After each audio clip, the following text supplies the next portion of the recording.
Former President Yoon Suk-yeol was sentenced to 5 years in prison on Friday after being found guilty of charges that included obstruction of investigators' attempts to detain him last year. The National Assembly passed a second comprehensive special prosecutor bill after the ruling Democratic Party ended an opposition filibuster during the first plenary session of the year. President Yoon hosted the leadership of 7 major political parties for lunch on Friday, where he stressed the importance of bipartisan cooperation and national unity. Former President Yoon Suk-yeol has been sentenced to 5 years in prison after being found guilty of charges tied to his brief declaration of martial law in December 2024. Our Park Jun-ah leads our coverage tonight. In the very first verdict among 8 trials former South Korean President Yoon Suk-yeol is undergoing, the Seoul Central District Court sentenced Yoon on Friday to 5 years in prison after finding him guilty of abuse of power, obstruction of justice, and other violations related to his failed martial law attempt. Defendant, please stand. The court sentences the defendant to 5 years in prison. If the defendant objects to this ruling, an appeal may be filed with this court within 7 days from today. Back in December last year, the special prosecutor sought a combined 10-year prison sentence for former President Yoon on charges separate from insurrection, arguing he abused his authority by obstructing the investigation and infringing on cabinet members' rights during the brief martial law declaration in December 2024. The court strongly criticized Yoon, stating that he effectively turned state security personnel into his personal bodyguards to protect his own interests, severely damaging the rule of law. While acknowledging that Yoon has no prior criminal record and did not personally direct every aspect of the crimes, the judges stressed his lack of remorse and the need for a severe sentence to restore public trust in the legal system. Yoon's defense expressed deep regret over the court's decision. The team argued that the guilty verdict fundamentally misapplied criminal law by oversimplifying the boundary between a president's constitutional powers and criminal liability, while also restricting the defense's rights by limiting evidence review and rushing the ruling. The lawyers said they strongly object to the judgment, calling it legally flawed and politicized, and vowed to challenge it on appeal. If this logic is upheld, future presidents may hesitate to act in emergencies, fearing that acts of governance could later be judged criminal. Friday's ruling marks the first in several trials Yoon is undergoing to reach a conclusion, ahead of a separate verdict in his insurrection trial set for February 19th. Park Jun-ah, Arirang News. Now at the National Assembly, a second special prosecutor bill has been passed by the ruling party-led parliament following an end to an opposition filibuster during the first plenary session of 2026. Our correspondent Moon Hae-ryung reports. South Korea's National Assembly on Friday passed the second comprehensive special prosecutor bill after the ruling Democratic Party moved to end an opposition filibuster during the first plenary session of the year. The bill cleared the Assembly floor Friday afternoon, roughly 24 hours after the People Power Party launched an unlimited debate to block the legislation, arguing it was politically motivated and aimed at targeting the conservative bloc. The Democratic Party terminated the filibuster through a vote made possible by its parliamentary majority, paving the way for final passage under Assembly rules that allow debate to be cut off after a full day. The newly passed legislation authorizes a special prosecutor to investigate unresolved and additional allegations stemming from previous probes, including claims linked to the December 3rd emergency martial law declaration, alleged insurrection and foreign collusion, as well as election and power brokering suspicions surrounding former President Yoon Suk-yeol and his wife Kim Gon-hee. The ruling party says earlier investigations fell short of fully uncovering the truth. The People Power Party strongly opposed the bill, denouncing it as a tool for political retaliation and accusing the ruling bloc of selectively reviving past investigations ahead of elections. Tensions escalated further on Thursday when the People Power Party leader Chang Dong-hyuk began a hunger strike, urging the Democratic Party to also accept separate special prosecutor bills into alleged Unification Church lobbying and nomination bribery cases. Chang claimed the ruling party was avoiding scrutiny of its own ranks, warning that the truth does not disappear because it is covered up. The Democratic Party rejected the opposition's claims, arguing the bill is necessary to fully investigate alleged insurrection and abuse of power, and said passage of the legislation will allow the Assembly to turn its attention back to long-delayed livelihood bills. 문혜련, Arirang News. Political party leaders gathered at Cheongwade on Friday for a luncheon hosted by President Lee Jae-myung as part of efforts to promote unity beyond the partisan lines. Our Blue House correspondent Song Yujin has the details. 대한민국 화이팅! This is how President Lee Jae-myung and party leaders began their lunch meeting at the Blue House on Friday. Though they represent different political colors, President Lee urged them to come together for the sake of national interests.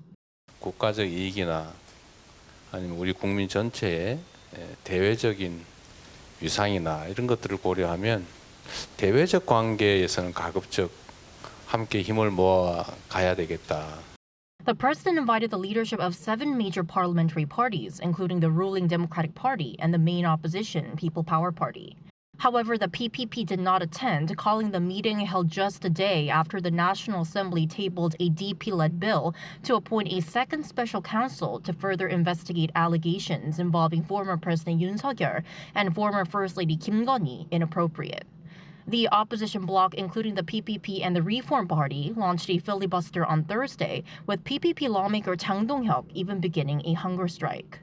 Reform Party floor leader Chun Ha-ram, who took part in the filibuster, urged President Lee to exercise his veto power on the bill. Rather than creating a bad precedent by launching another special counsel investigation against a spent force, you could instead form a joint investigation team by bringing together investigators from the National Police Agency and prosecutors who were previously assigned to the special counsel. Chun rather suggested launching a probe into allegations of illegal lobbying by the Unification Church involving senior Democratic Party figures, as well as claims of bribery cover-ups linked to candidate nominations during past local and general elections.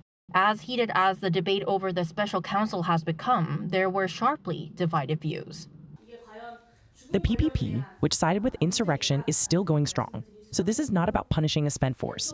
The probe on Yoon's insurrection charges started because the police cannot conduct an internal investigation. And for the Kim Geon-hee probe, prosecutors had failed to properly investigate for the past 3 years.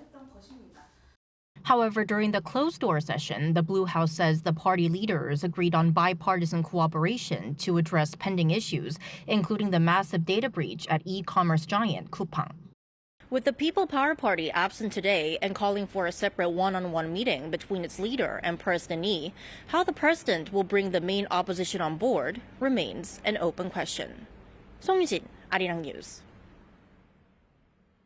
And President Lee Jae-myung will hold his New Year's press conference at his Blue House next Wednesday. Senior Presidential Secretary for Public Relations and Communication Lee Kyu-yeon told reporters on Friday that around 160 domestic and international journalists will attend the 90-minute event at the Yeongbin-gwan Reception Hall. The Q&A session will be divided into 3 categories: the economy, politics and foreign affairs, and society and culture. President Lee will also share his policy priorities for the year.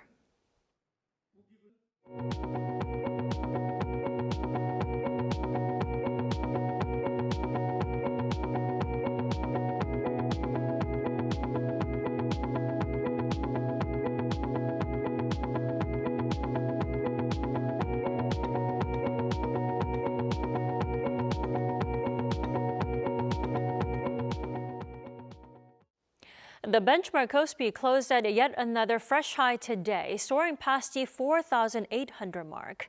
The index rallied to a record high of 4,820.6 at the start of its session on this Friday, before ending at 4,840.7.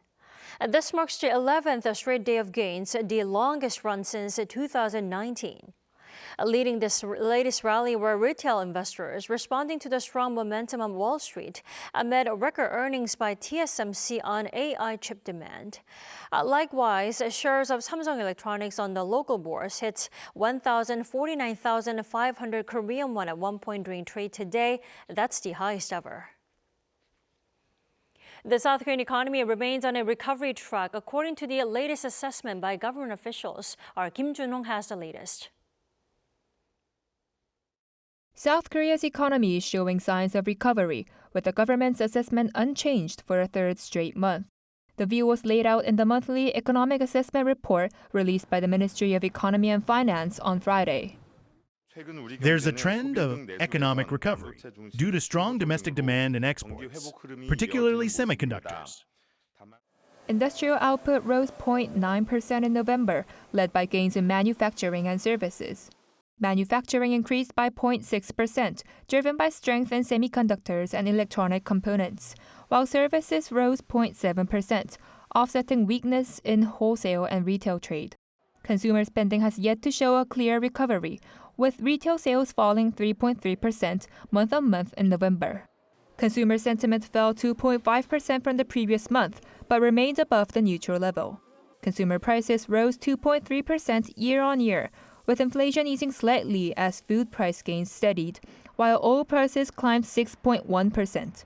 Addressing concerns over the impact of the persistently weak won on inflation, the ministry downplayed the impact on domestic demand.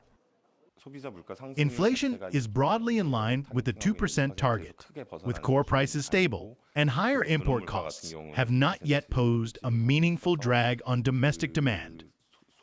Despite lingering risks from tariffs and geopolitical tensions, the government said it will swiftly roll out its new growth strategy to extend this recovery. Kim Jun-hong, Arirang News. While Gwangju and Jeollanam-do Province and Daejeon and Chungcheongnam-do Province are seeking administrative integration, the government will provide up to 20 trillion won for 4 years to each integrated special city. Cha Yoon-kyung has more.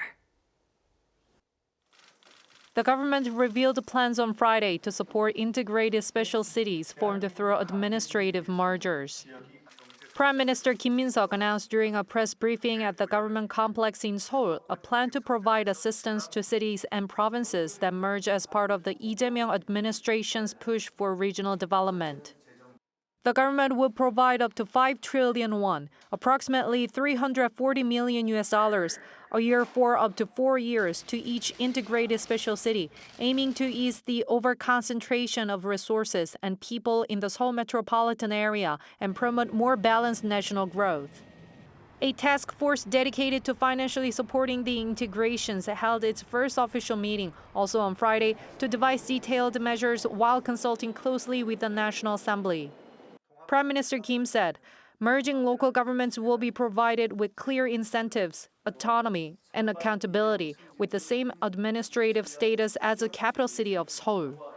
These new cities will also be granted priority for state-run companies relocating out of Seoul starting next year.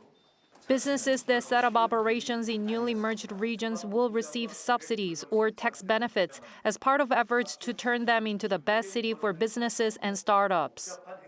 In terms of the new integrated cities naming and other concerns, legislative processes to accelerate mergers are in place in Daejeon and Chungcheongnam-do Province, as well as Gwangju and Jeollanam-do Province. Cha Yoon-kyung, Arirang News.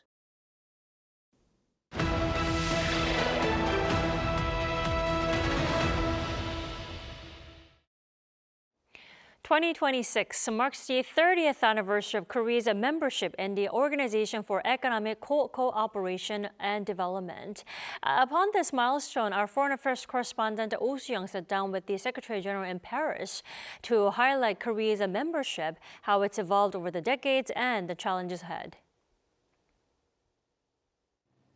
Well, Secretary General, thank you so much for making time for us today. Great to be here. Well, let's go straight into the questions. So in your recent forecast, the OECD projects that global growth will continue in 2026 and 2027, but growth does remain quite fragile. So what's currently supporting this precarious growth, and what do you see as the biggest sources of uncertainty? Well, I mean, the first point is that the global economy has actually proven to be remarkably resilient in the context of everything that's been going on. Growth this year at about 3.2%, which, is still above 3%. And I guess there's a number of reasons for that. There's been higher levels of production and trade activity earlier in the year in anticipation of the announced tariff increases. Moving forward, I mean, there are certainly downside risks related to trade tensions, related to an elevated level of policy uncertainty, but also some risks related to sort of more structural issues, including the high level of indebtedness and the high level of debt financing costs related to high level asset valuations. How concerned are you about this escalation of trade disputes, tariffs, and some even saying that multilateral economic cooperation is dead? Well, multilateral economic cooperation continues, and certainly here at the OECD we continue to do everything we can to ensure that multilateral cooperation is as strong as it can be moving forward. Now, I mean, having said that, I mean, trade disputes and policy uncertainty are negative for growth. It would be much better if we could have a sustainable resolution of trade tensions, if we could indeed have a return to a higher level of policy certainty. And certainly our advice to governments around the world, in particular our advice to OECD member governments, is to work harder bilaterally and multilaterally to reform international trading arrangements, make them fairer and function better, but in a way that preserves the economic benefits of open markets and rules-based trade. South Korea in 2025 returned to the global stage after a very brief period of martial law and months of fallout. But from the OECD's perspective, how do you assess Korea's democratic resilience? Well, your institutions have proven to be resilient. I mean, everything was managed on the way through, consistent with your constitution, and you have, a completely well-functioning system, democratic system. I mean, democracy has been very important to Korea's success. Your constitutional arrangements have been tested, but they have proven themselves to have worked very well through that testing. So 2026 marks 30 years since South Korea joined the OECD. How do you assess Korea's role? How has it evolved over the years?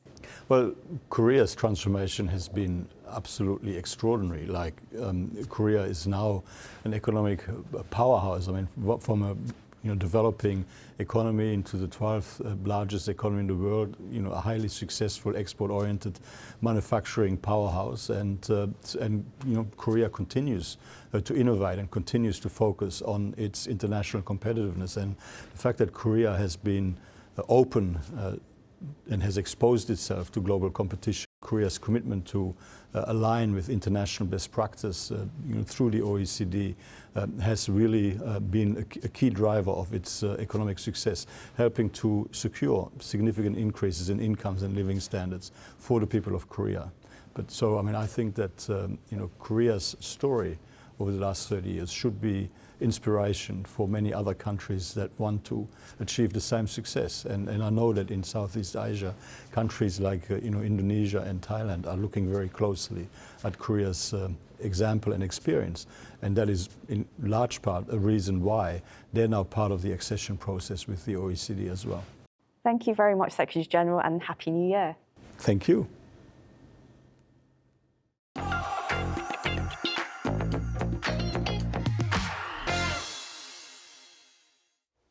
The global impact of Korean culture continues to expand following the growing influence of K-pop demon hunters after its double win at the Golden Globe Awards earlier this week. For more on this, we have our culture correspondent Park Kwon-woo here in the studio. Welcome back, Kwon-woo. Great to be here, Demi. Kwon-woo, what an achievement this week. Absolutely correct. Gonna be golden at the Golden Globes. For those who may missed out, K-pop Demon Hunters picked up 2 major wins, Best Animated Feature and also Best Original Song for Golden, the main song from its official soundtrack at the 83rd Golden Globes earlier this week. And specifically in the Best Animated Feature category, K-pop Demon Hunters outpaced major competitors including Zootopia 2, widely regarded as one of Disney Studios' strongest releases. And that's why, although it fell short of winning the Cinematic and Box Office Achievement Award, the double win has grabbed enormous global attention. And this comes after similar wins at the 31st Critics' Choice Awards earlier this month, raising even greater anticipation for what could come next. But before we look ahead, let's first take a look at what's behind the film's success. What began as an animated film inspired by Korean culture has grown into a global phenomenon. K-pop Demon Hunters recently made headlines with its Golden Globes wins, sparking renewed discussion about the expanding creative power of K-culture. South Korea's culture minister also recently congratulated director Maggie Kang on the historic achievement, calling it a rare moment where a K-culture-based animated film was recognized globally for both creativity and artistic quality. The minister added that the film's success reflects the growing international influence of Korean pop culture, while also showing how stories rooted in Korean identity can resonate across cultural boundaries. Experts say the film's appeal goes beyond awards. Compared to its competitors at the Golden Globes, K-pop Demon Hunters presented a fresh and original animated work. It's neither a franchise nor part of an existing series. The film incorporates cultural motifs unfamiliar to the West, but presents them in an engaging way that's accessible to a global audience. The same expert also noted that the film's release on a global streaming platform significantly expanded its reach, allowing international audiences to engage with Korean culture more directly. Adding that, this is even more meaningful at a time when the film industry has grown increasingly conservative amid a slowdown, with insiders relying more on star actors and directors instead of developing new creative ideas. Amid criticism that the film cannot be considered Korean content due to foreign investment, this argument was dismissed. Considering the industrial influence of the film, that argument feels outdated. Since the release of the film, K-pop streaming has increased, and more people are learning Korean. Along with the rise in tourism, visitors are exploring Korean cultural elements featured in the film, which ultimately helps grow Korea's cultural industry. From K-pop streaming to museum visits, the impact is already being felt. And now with the Grammy Awards and the Academy Awards still to come this year, the question is how much further Korean content can travel on the global stage. Can't wait to hear more wins. With that being said, what can we possibly hear more in the near future? Right, so first of all, the Grammy Awards is set to be held in February 1st. Right. And also, Golden has been nominated in multiple categories, including Song of the Year, alongside 7 other nominees, including Apathy from Blackpink's Rosé and Bruno Mars. And it's also nominated for Best Pop Duo Group Performance. Looking further ahead, the 98th Academy Awards are scheduled for March 16th, with nominations set to be announced later this month. K-pop Demon Hunters is expected to be included in the final nominations for the animated feature and original song categories. One expert said there's definitely more to watch out for and definitely more reasons to root for the film in the weeks ahead. Given the film's strong cultural impact, it still has a real chance in the Best Animated Feature category.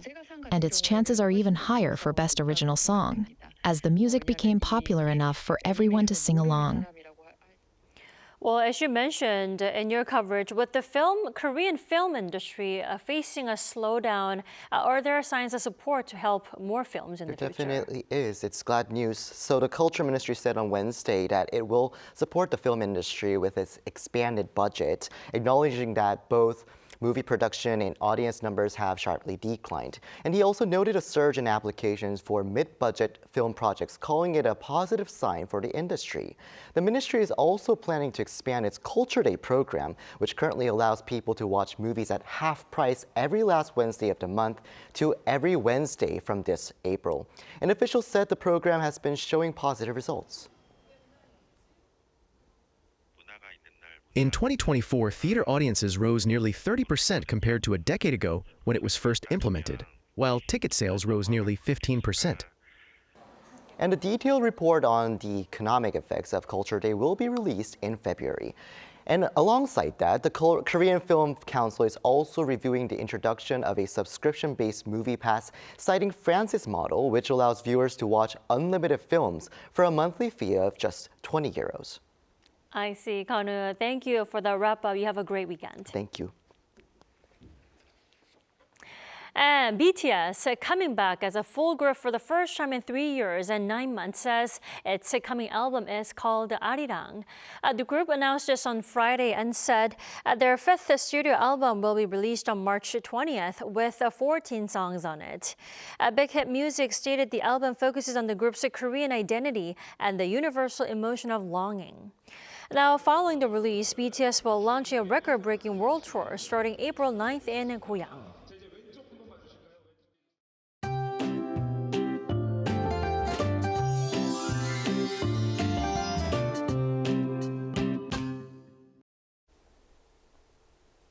Fine dust levels rose sharply today, with Seoul and Incheon reaching very bad levels of ultrafine dust in the afternoon. Most other areas also had poor air quality throughout the day. As northwesterly winds move in, it will help to clear the fine dust from central regions from tomorrow. Temperatures will be slightly lower than today, but no severe cold is expected over the weekend. Seoul will have slightly higher temperatures both in the morning and the afternoon all over the weekend. It will be better for enjoying outdoor activities. Seoul will start off at -4 degrees Celsius, with Gyeongju at -1 degree tomorrow morning. Daily highs will rise up to 3 degrees in Seoul, double digits in most parts of the country. After rain or snow hits central areas next Monday, a strong and prolonged cold wave is forecast to follow. That's all for Korea. Here are the weather conditions around the world.